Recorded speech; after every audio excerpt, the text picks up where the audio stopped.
वाहिगुरू जी का खालसा वाहिगुरू जी की फतेह संगत जी। तो हम स्टार्ट करते हैं संगत जी अभी जाप साहिब का। हमारी मेन एक्चुअल संध्या अगले सेशन से ही स्टार्ट होगी, जिसमें हम छंद बाय छंद जाएंगे। बट आज के सेशन में हम सिर्फ जाप साहिब के बारे में जो कुछ फैक्ट्स हैं वो जान लेंगे और उसकी उत्थान का क्या है। सो उत्थान का क्या होती है ये हम स्टार्टिंग में ही देख चुके हैं। उत्थान का बेसिकली यही होती है कि उस वाणी को जब उच्चारण किया गया था महाराज के द्वारा, जब संगतों को उसकी बख्शिश की गई थी उस वाणी की, उस वक्त के सर्कमस्टेंसेस क्या थे, किस सिचुएशन के अराउंड महाराज ने वो बख्शी थी। जैसे सिद्ध गोष्ठ की वाणी हम देखते हैं, वहाँ पे हमको ये पता है कि सिद्धों के साथ चर्चा हुई थी, है ना, सुमेर पर्वत पे। तो उस वाणी का वो बैकग्राउंड है। तो सिमिलरली हम जब जाप साहिब की बात करेंगे तो हम देखेंगे कि वो किस सिचुएशंस में और किस सर्कमस्टेंसेस में महाराज ने हमको उसकी दात दी थी। तो स्टार्ट करते हैं जाप साहिब के फैक्ट्स। सबसे पहली चीज़ तो यही है कि ये गुरु गोबिंद सिंह जी द्वारा उच्चारण की गई वाणी है। काफ़ी सारे हमारे भाइयों को ये नहीं पता होता कि जाप साहिब गुरु गोबिंद सिंह जी की है और ये गुरु ग्रंथ साहिब जी में वाणी दर्ज नहीं है। क्योंकि ये वाणी नित्य में इंक्लूडेड है तो बाय डिफ़ॉल्ट हम काफ़ी जन ये सोच लेते हैं कि ये गुरु ग्रंथ साहिब जी में भी है। तो नहीं, जाप साहिब दसम ग्रंथ में है पहली वाणी। जैसे जपजी साहिब गुरु ग्रंथ साहिब जी में पहली वाणी है, वैसे जाप साहिब श्री दसम ग्रंथ साहिब जी की पहली वाणी है और ये गुरु गोबिंद सिंह जी ने उच्चारण की थी। जाप अक्षर संस्कृत वर्ड है जिसका मतलब होता है कि हमको अपने मुंह से उसका उच्चारण करना, अटर करना, जाप करना, नॉर्मल जैसे हम टर्म्स में समझते हैं। और ये भाषा जिनमें लिखी गई है वो बहुत सारी भाषाएं हैं, जिनमें से कुछ भाषा है संस्कृत, ब्रिज, अरबिक या पर्शियन, ये सारी। हिंदी के भी कुछ वर्ड्स बीच में आते हैं। सो मल्टीपल भाषा है इस वाणी में। नेक्स्ट ये पॉइंट मैंने कवर कर दिया। हाँ जी, तो पहली वाणी है श्री दसम ग्रंथ साहिब जी में, और सेकंड वाणी हो गई हमारे जो डेली मॉर्निंग प्रेयर की रूटीन होती है अमृत वेले की, उसमें जब 5 वाणियाँ पढ़ी जाती है उनमें से सेकंड वाणी है जाप साहिब।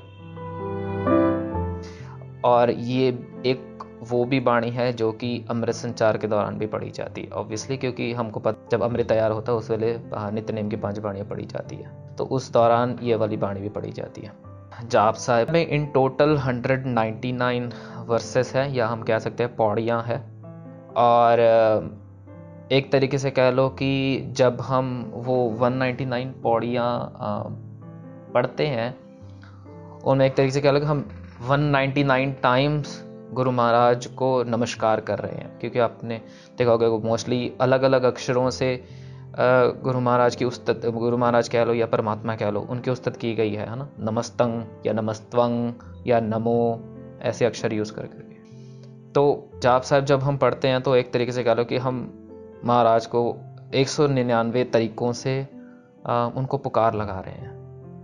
इन टोटल इसमें 22 छंद हैं, और छंद एक तरीके की वो कंस्ट्रक्शंस होती थी उस टाइम में, जिसमें कि एक पर्टिकुलर हमारा गुरु ग्रंथ साहिब जी में जैसे शब्द हम देखते आए हैं, वैसे एक छंद भी एक शैली होती थी जिसमें कि उन बोलों को परोया जाता था।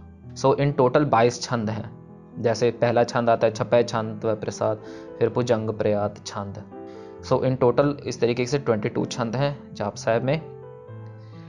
ज़्यादातर जो पौड़ियाँ हैं जाप साहिब में वो ये बताती हैं, ये थोड़ा सरप्राइजिंग सी चीज़ है, ज़्यादातर जो उनके जो हम जैसे नमस्तवंग अकाले पढ़ते हैं ना, तो वो ज़्यादातर पौड़ियाँ ऐसी है वो ये बताती हैं कि परमात्मा या भगवान क्या नहीं है। सो ये भी है कि परमात्मा क्या है, ये भी काफ़ी सारी पौड़ियाँ हैं जो बताती हैं कि परमात्मा कौन है, लाइक जब हम उनकी उस्तत करते हैं। पर मोस्ट ऑफ द जो ज़्यादातर पौड़ियाँ हैं वो ये बताती हैं कि परमात्मा क्या नहीं है। जैसे हम अकाले, है ना, कह देते हैं, या पाले। अब सबके सामने अ आ रहा है, अ अक्षर हमको पता है हिंदी में ऐसे होता है कि जब किसी चीज़ को नेगेटिव करना होता है तो हम उसके सामने अ लगा देते हैं ना जी। सो मर है तो जो मर जाता है, अमर हो गया जो नहीं मरता ना। अब आप नॉर्मली आप जाप साहिब जिन्होंने थोड़ा सा भी पढ़ा होगा आपको पता होगा कि नमस्तंग अकाले, नमस्तंग कृपाले, फिर नमस्तंग अरूपे, नमस्तंग अनूपे, ये सारे अ से स्टार्ट हो रहे हैं एक तरीके से, है ना। तो ये बता रहे हैं कि महाराज क्या नहीं है, क्योंकि एक तरीके से हमको ये भी पता है ना कि हम परमात्मा को डिस्क्राइब तो कर नहीं सकते, उनके गुण इतने हैं, उनकी क्वालिटीज़ इतनी हैं। तो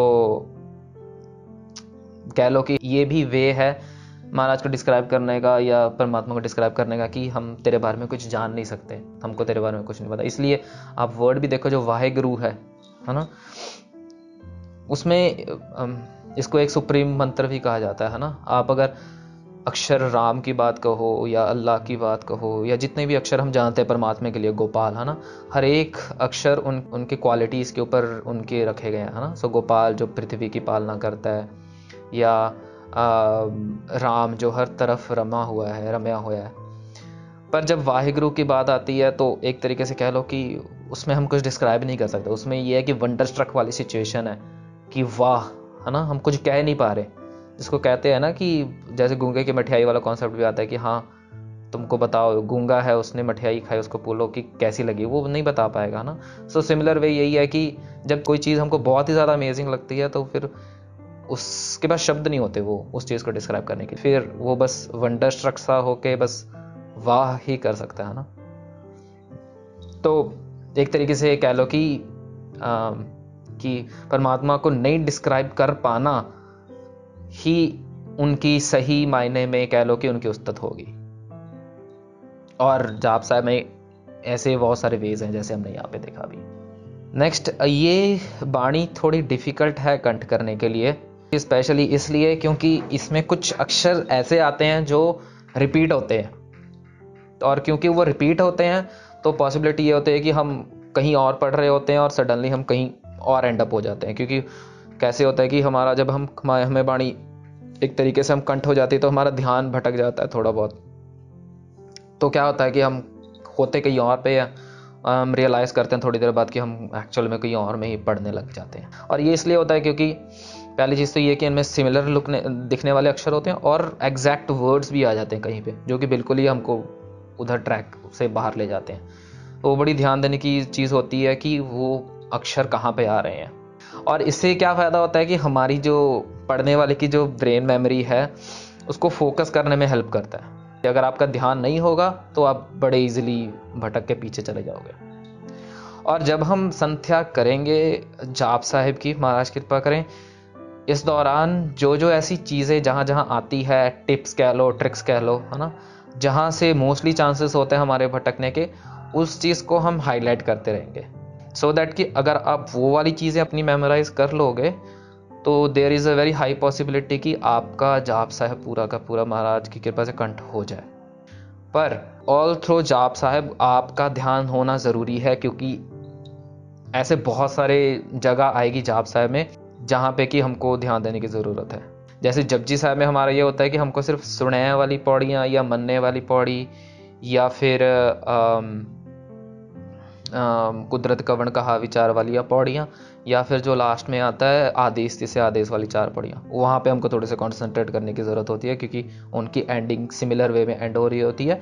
तो हमको ये जानना ज़रूरी होता है कि नेक्स्ट कौन सी पौड़ी स्टार्ट करनी है। पर यहाँ जाप साहब में क्या होगा कि आप इतनी सारी जगह आएगी कि आपको बहुत ही ज़्यादा ऑल थ्रू आउट द बाणी कह लो कि आपको अटेंटिव रहना ज़रूरी है। अगर आप नहीं रह पाए तो आप बड़ी इजीली पीछे चले जाओगे।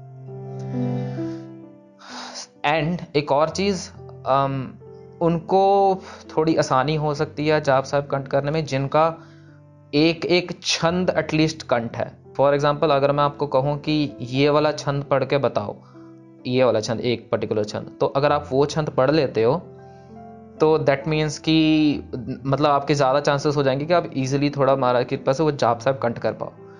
पर अगर आपका एक एक छंद भी अगर आपका कंठ नहीं है तो फिर थोड़ी सी डिफिकल्टी हो सकती है, बट विल सी।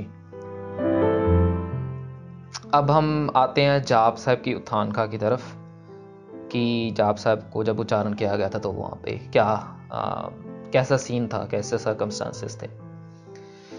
और ये जो उत्थानका है जो अभी आप सुनोगे वो दमदमी टकसाल संप्रदाय में जिस हिसाब से नॉलेज पास ऑन की गई है उस हिसाब से ही उत्थानका आपको बताई जाएगी। और दमदमी टकसाल संप्रदाय, आपको जिनको नहीं पता वो यही है कि गुरु गोबिंद सिंह जी महाराज जी ने खुद ही ये संप्रदाय स्टार्ट की थी सिखों को नॉलेज देने के लिए रिगार्डिंग गुरबाणी को सही तरीके से उसका उच्चारण करना क्या। और उनको महाराज ने कथा भी करके सुनाई थी दमदमी टकसाल में ही सिखों को। ये उस संप्रदाय के थ्रू ऐसे होता है कि नॉलेज फिर पास ऑन होती रहती है।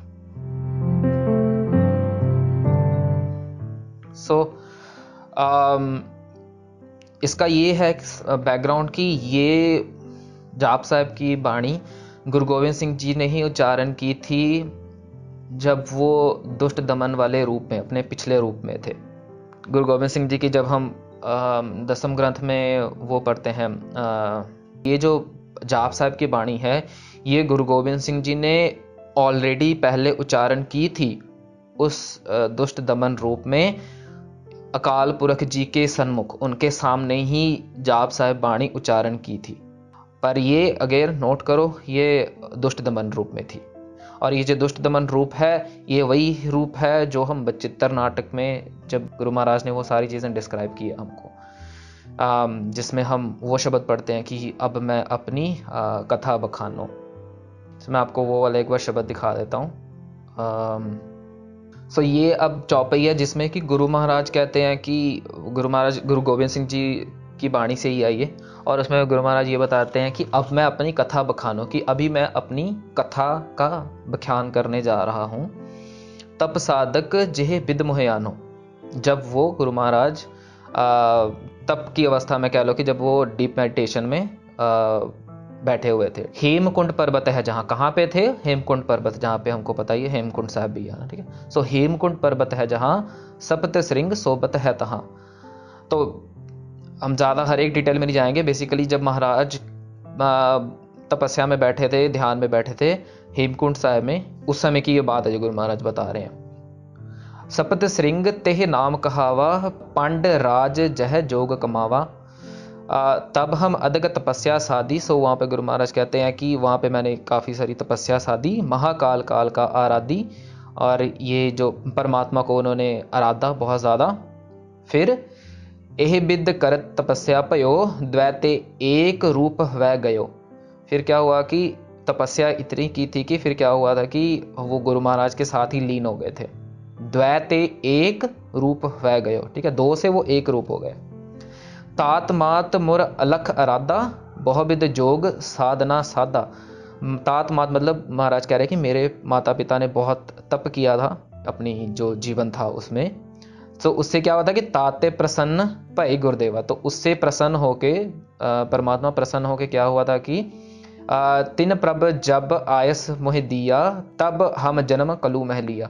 फिर गुरु महाराज का जन्म हुआ था कलयुग में, जब उनकी तपस्या से, और उनके पेरेंट्स ऑब्वियसली कौन? गुरु तेग बहादुर जी और माता गुजर कौर जी।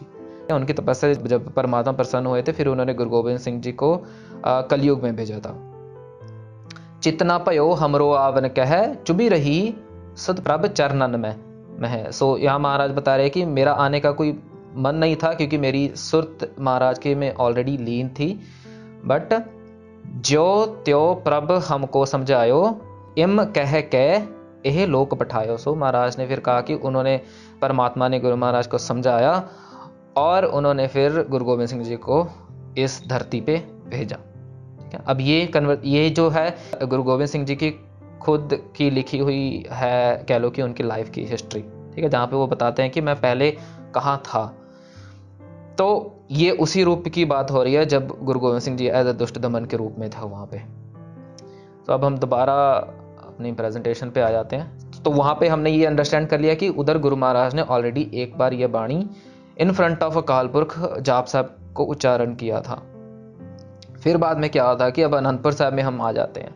जब अनंतपुर साहब में थे, उधर सिख संगतें थी, तब वहाँ पे गुरु गोविंद सिंह जी बैठे हुए थे बीरासन में, और सिखों ने गुरु महाराज से बेनती की थी कि जैसे आपसे पहले जितने भी गुरु साहिबान आए हैं, उन्होंने जैसे हमें बाणी की दात बख्शी है, गुरबाणी दी है ना, तो आप भी हमें उसी तरीके से वचन बताओ, आप भी हमें अपनी रचना से गुरबाणी उच्चारण करो। तो क्या हुआ था कि अब यहाँ पे दो चीज़ें आती है। काफ़ी जगह ये भी बताया जाता है कि सिखों ने महाराज को बेनती की थी, बट कई जगह ये भी सुनने आता है कि किसी पंडित कांसी राम ने ऐसे करके गुरु महाराज को रिक्वेस्ट की थी कि आप बाणी हमें बख्शो। तो बट ओवरऑल आइडिया यही है कि ये बाणी श्री अनंतपुर साहब में उच्चारण की गई थी।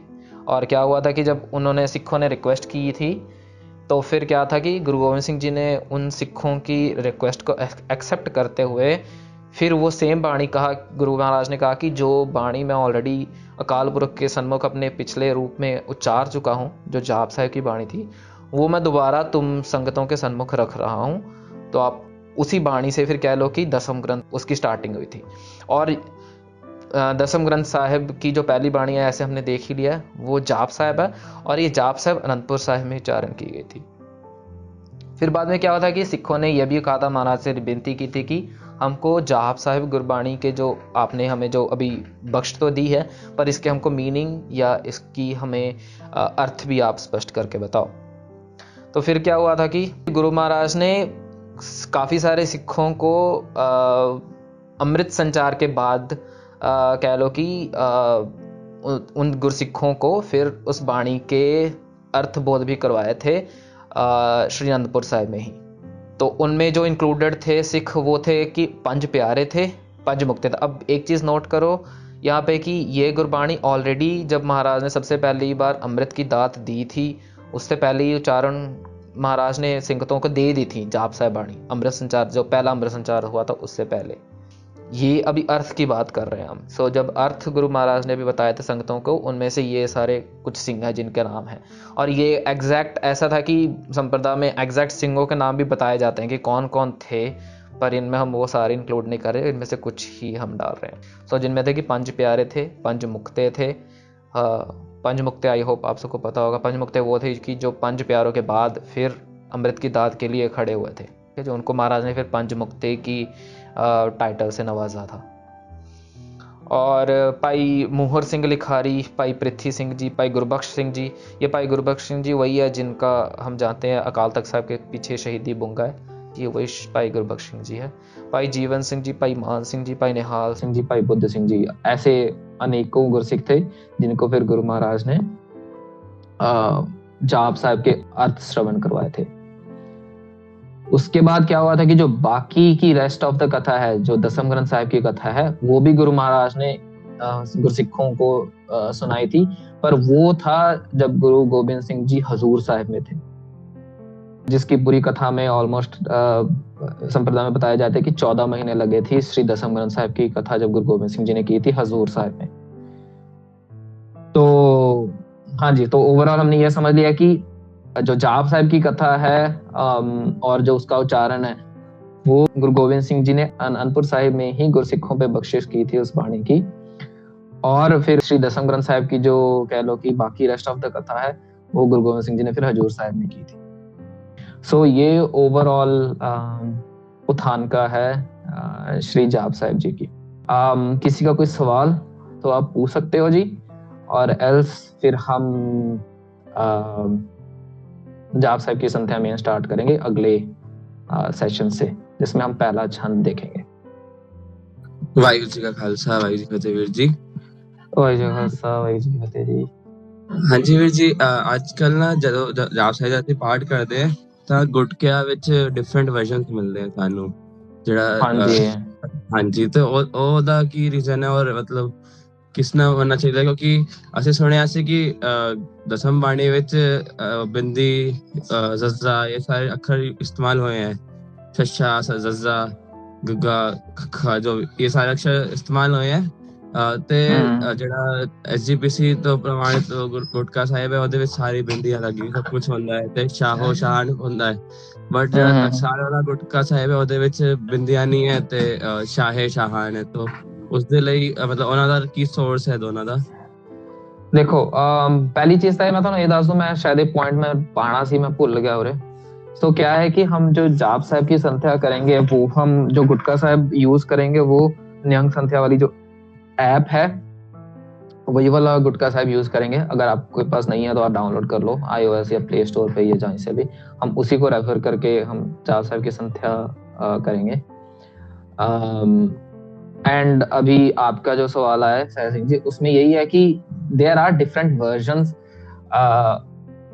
इसका ये तो अभी है नहीं प्रॉपर वे कि हम आपको ये बता सके पिन पॉइंट करके कि हाँ कौन सा सही है कौन सा गलत है, ठीक है, बिकॉज वर्जन्स बहुत सारे चल रहे हैं और मोस्टली सब में सिर्फ बिंदियों का ही फर्क है, या किसी के पैर में वव्वा है या नहीं है, ऐसे है, मोस्टली बिंदियों का ही फर्क है।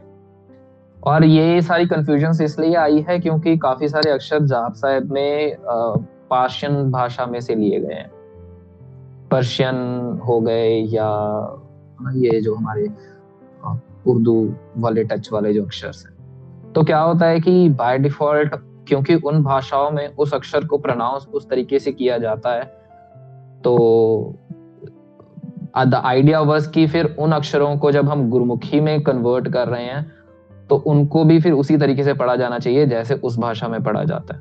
ठीक है जी।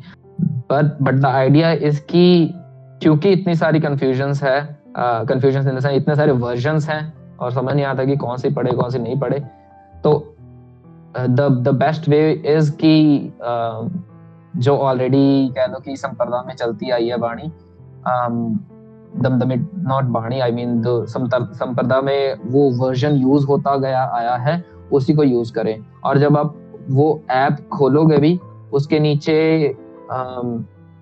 ये भी सोर्स भी लिखा हुआ है कि वो जो पूरी की पूरी बाणी उस ऐप में यूज की गई है या उस ऐप में जो लिखी गई है वो पूरी की पूरी बाणी was taken from one of the पुरातन दसम ग्रंथ जी का स्वरूप। ठीक है जी। सो ऑथेंटिसिटी के हिसाब से we can be sure that Nihang संध्या वाला जो वर्जन है, क्योंकि वो पुरातन स्वरूप से लिया गया है, तो वो that is the main version जो हमको फोकस करना है। We will not go into discussion कि अब जो दूसरा वाला है वो सही है या गलत है। ठीक है जी। वो आई वुड से कि वो कोई भी आई गेस नहीं बता सकता, बट हमको इस चीज पे ही फोकस करना है फिलहाल कि जो हमें बताया गया हमारे उस्ताद जी द्वारा।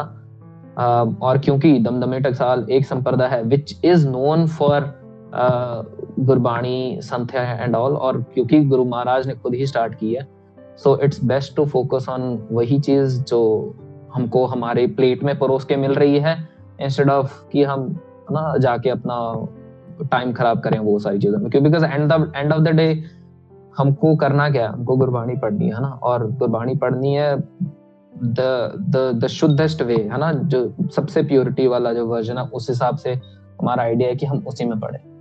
तो अगर हमको वो चीज परोसी हुई मिल रही है डायरेक्टली प्लेट पे, so why not take advantage of it. ठीक है जी। सो एसजीपीसी वाला version we will not recommend. Even जो दमदमी टकसाल वाली जो गुटका साहब ऐप है उसमें भी कुछ वेरिएशंस हैं, सो वी विल रेकमेंड कि आप वो भी ना यूज करो एटलीस्ट जाप साहब के लिए। और अगर इन फ्यूचर भी आप कोई दसम ग्रंथ की बाणी पढ़ रहे हो तो आप प्रेफर करो कि आप निहंग संध्या गुटका साहब ऐप से ही पढ़ो। ठीक है जी। बट हाँ जी, इसका मेन रीजन यही है कि ये क्यों वेरिएशंस है, क्योंकि लैंग्वेजेस मल्टीपल लैंग्वेजेस हैं और उनको किसी तरीके से गुरमुखी में इनकॉर्पोरेट करने के लिए काफी सारे दिमाग चलने लग गए कि इसको ऐसे लिखा जाना चाहिए, इसको ऐसे लिखा जाना चाहिए, और उसकी वजह से ये कंफ्यूजन आई है। And the best way to avoid this confusion is basically कि जो हमें संप्रदाय में पुरातन स्वरूप के थ्रू मिल गया है हम उसी को फॉलो करें। ओके, वाहिगुरू खालसा वाहिगुरू जी की फतेह। हाँ जी, ये पॉइंट हाँ जी मैं ऐड करना चाहता था बट मैं भूल गया था। सो हाँ जी, वही ऐप यूज करेंगे। ठीक है। हाँ जी, हरजिंदर सिंह जी। वाहिगुरू जी खालसा वाहिगुरू जी। वाहिगुरू जी खालसा वाहिगुरू जी की फतेह जी। वीर जी, जाप से एक्चुअली किस लैंग्वेज से लिखा है, किस लिपि से लिखा है, गुरमुखी की पर्शियन? एदे स्वरूप एक्चुअल गुरमुखी विच ही है मोस्टली। ठीक है जी। इवन पुरातन स्वरूप भी सारे गुरमुखी विच ही है। नाउ क्योंकि आई डोंट थिंक कि दसम ग्रंथ साहिब गुरु गोबिंद सिंह जी ने आप लिखवाया सी अपनी हाजरी दे विच। ठीक है जी। दसम ग्रंथ साहिब बाद विच कंपाइल किया गया सी।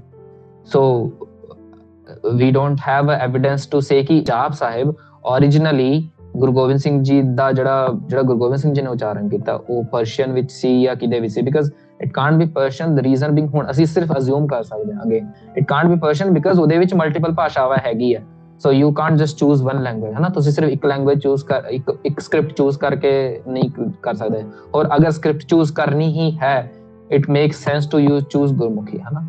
ਪਰ we don't have anything as of now, or I would say ਮੈਨੂੰ ਹਜੇ ਨਹੀਂ ਪਤਾ, maybe I will do some research, but ਜਿੰਨੇ ਵੀ ਪੁਰਾਤਨ ਸਰੂਪ ਹੈਗੇ ਆ ਦਸਮ ਗ੍ਰੰਥ ਸਾਹਿਬ ਜੀ ਦੇ, ਜਿਹਦੇ ਵੀ ਸਾਨੂੰ ਜਾਪ ਸਾਹਿਬ ਦੇਖਣ ਨੂੰ ਮਿਲਦੇ ਆ, they all are in Gurmukhi only. ਹਾਂਜੀ ਵੀਰ ਜੀ, ਤੇ ਇੱਕ ਹੋਰ ਗੱਲ, ਮਤਲਬ ਮੈਂ ਨੈਟ 'ਚ ਦੇਖਿਆ ਸੀ, ਮਤਲਬ just to clarify the doubt ਕਿ ਨਾ ਜੋ ਹਸਤਲਿਖਤ ਸਰੂਪ ਹੈ ਜੋ ਪਟਨਾ ਸਾਹਿਬ ਜੇ ਹੁਣ ਹੈਗਾ, मतलब प्रेजेंट प्रकाश है, उससे मतलब इवन मतलब ਪੈਰ 'ਚ ਬਿੰਦੀ ਤੋਂ ਇਲਾਵਾ ਵੀ ਬਹੁਤ ਮਤਲਬ ਡਿਫਰੈਂਸ ਹੈਗੇ ਨੇ, ਜਿੱਦਾਂ ਕਿਤੇ ਨੰਨਾ ਹੈ ਤੇ ਉੱਥੇ ਰਾਣਾ, ਮਤਲਬ ਏਦਾਂ ਦੇ ਕੁਝ ਡਿਫਰੈਂਸ ਹੈਗੇ ਨੇ. ਬਟ ਅਗੇਨ ਹਸਤਲਿਖਤ could be ਹਸਤਲਿਖਤ by who, ਮੈਨੂੰ ਇਹ ਨਹੀਂ ਪਤਾ ਨਾ, मतलब उससे मतलब हाँ हस्तलिखत by whom I am not sure. हाँ जी.